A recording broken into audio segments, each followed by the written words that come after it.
अस्सलाम वालेकुम जी। Fundamental of physics Halliday Resnick Walker का 10th एडिशन है। चैप्टर 8 चल रहा है, potential energy and the conservation of energy.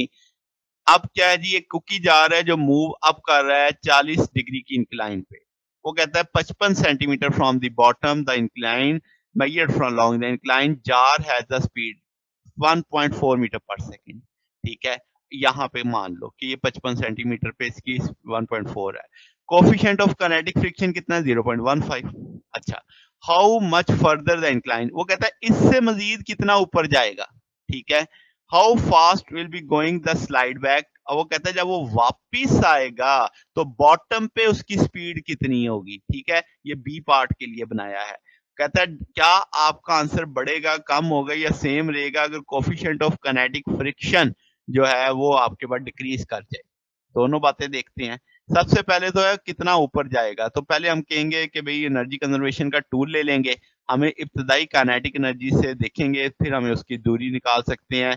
तो हम कहेंगे के आई इधर रहने दो, यू आई दूसरी तरफ जाएगा। अब आपके पास इब्तिदाई तौर पे तो हम कहेंगे कि उसकी पोटेंशियल एनर्जी कोई नहीं होगी। फाइनल हम क्या रेफरेंस ले लिया ना उस चीज़ को, वही हमारा रेफरेंस है।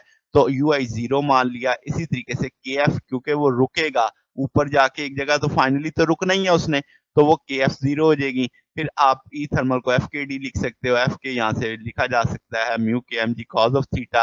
अब आपके पास delta U m g d sine theta लिखा जा सकता है। यानी फाइनल एनर्जी जो होगी ना वो यही आ जाएगी, क्योंकि वेट का वर्टिकल कंपोनेंट आपने देखना है हाइट के लिए। तो m g d sine theta आ जाएगा। Initial kinetic energy 1/2 m v i square आ जाएगी। अब एम दो एम जी कॉमन उठा लेंगे, बल्कि डी भी कॉमन उठा लेंगे। एम एम से कट जाएगा, डी रिक्वायर्ड है तो डी को इधर रहने देंगे, बाकी चीजें दूसरी तरफ चली जाएंगी। इसमें अब इनिशियल वेलोसिटी भी पता है, जी भी पता है, थीटा भी पता है, म्यू भी पता है। तो आपके पास 0.13 मीटर आएगा। यानी 55 सेंटीमीटर से फर्दर 13 सेंटीमीटर ऊपर जाएगा वो, यहाँ से 13 सेंटीमीटर मजीद ऊपर जा सकता है।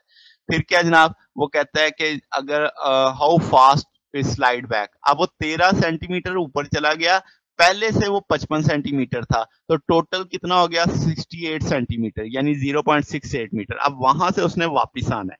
तो अब वो जब वापिस आएगा फिर एनर्जी कंजर्वेशन का लेंगे, फाइनल काइनेटिक एनर्जी का टूल लिखते हैं, इसे इधर रखते हैं, बाकी सारी चीजें दूसरी तरफ। तो अब आप उसके साथ साइन माइनस के आ जाएंगे। तो अब आपके लिए चीजें सॉल्व करनी आसान हो जाएंगी। म्यू एफ हमें पता है कितना है जनाब, तो वो माइनस एम जी डी, क्योंकि कमी हो रही होगी पोटेंशियल एनर्जी में, नेगेटिव नेगेटिव क्या हो जाएगा, पॉजिटिव हो जाएगा। ये यहाँ पे आप एफ के की वैल्यू भी डाल सकते हैं और साथ में डी प्राइम चलेगा, क्योंकि नई वाली जो हाइट है जहां से अब उसने वापस चलना शुरू करना है वो डी प्राइम है। तो इस सारे के लेके सॉल्व कर लेंगे। इनिशियल काइनेटिक एनर्जी का ये फाइनल इसके सॉरी लिखना है यहाँ पे, जो उसकी बॉटम पे आएगी, तो इसके साथ हम एफ प्लेस कर देते हैं। तो ये अब हमें रिक्वायर्ड है जो फाइनल एनर्जी है। तो इसी तरीके से सारी वैल्यूज में मैं ये वैल्यू प्लेस कर देता हूँ ताकि मुझे आसानी रहे, और इस तरीके से हम इसे कर देते हैं, ये एफ और यहाँ पे भी एफ। जनाब फाइनली मुझे एनर्जी चाहिए, फाइनल वेलोसिटी चाहिए थी, तो हम उसके लिए के एफ काइनेटिक एनर्जी के फाइनल काइनेटिक एनर्जी देख लेंगे। एम एम से कट जाएगा, 2 इस तरफ जाके ज़रब खा जाएगा। वी एफ मुझे चाहिए तो स्क्वायर रूट डल जाएगा। अब आपको 2 भी पता है, जी भी पता है, डी प्राइम भी पता है, थीटा भी पता है, म्यू के भी पता है, सारी वैल्यूज पता है, तो ये 2.7 मीटर पर सेकंड आ जाएगा। तो इस तरीके से हम इसके लिए वैल्यू कैलकुलेट कर लेंगे। तो अब हमें बॉटम पे उसकी स्पीड पता लग गई।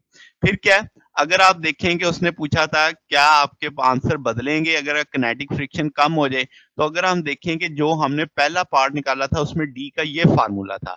अगर म्यू के कम हो जाता है तो इसका मतलब डी भी कम हो जाएगा। क्यों? क्योंकि आपके पास ये फैक्टर बढ़ जाएगा, तो आपके पास लेस फ्रिक्शन जो एनर्जी होगी वो लेस एनर्जी लॉस्ट होगी, तो डी आपके पास हम कहेंगे बढ़ जाएगा। ठीक है, तो अब इसी तरीके से अगला बी फैक्टर में आपका वी ये है, तो हम कहेंगे यहाँ पे 2 अलग-अलग फैक्टर आ रहे हैं। क्या हम कहेंगे अगर आपके पास इट शुड इंक्रीज, यानी आपकी वेलोसिटी बढ़नी चाहिए अगर आपका म्यू के स्मॉलर हो जाएगा, क्योंकि अगर आपका डी इंक्रीज करेगा तो वी आई भी इंक्रीज करेगा। इसके लिहाज से अगर हम देखें, फिर आप देखें म्यू के लेस है, लेस कंट्रीब्यूट होगा थीटा से, तो आप कहेंगे वो सेल्फ इटसेल्फ उसकी वैल्यू क्या होगी, बढ़ जाएगी। तो ये जनाब आपके पास सोल्यूशन है। तो ये जनाब आपने इसमें देखा कि हमारे पास दोनों आंसर हमने इसके दे दिए। अगर आपको इसमें कोई बात पूछनी हो, डाउट हो तो नीचे कमेंट्स में पूछ सकते हैं। वीडियो अच्छी लगी हो तो वीडियो को लाइक कीजिएगा, दोस्तों के साथ शेयर कीजिएगा, चैनल को सब्सक्राइब कर दीजिएगा। अगर कोई बात हो तो नीचे कमेंट्स में पूछ सकते हैं। ओके, अल्लाह हाफ़िज़।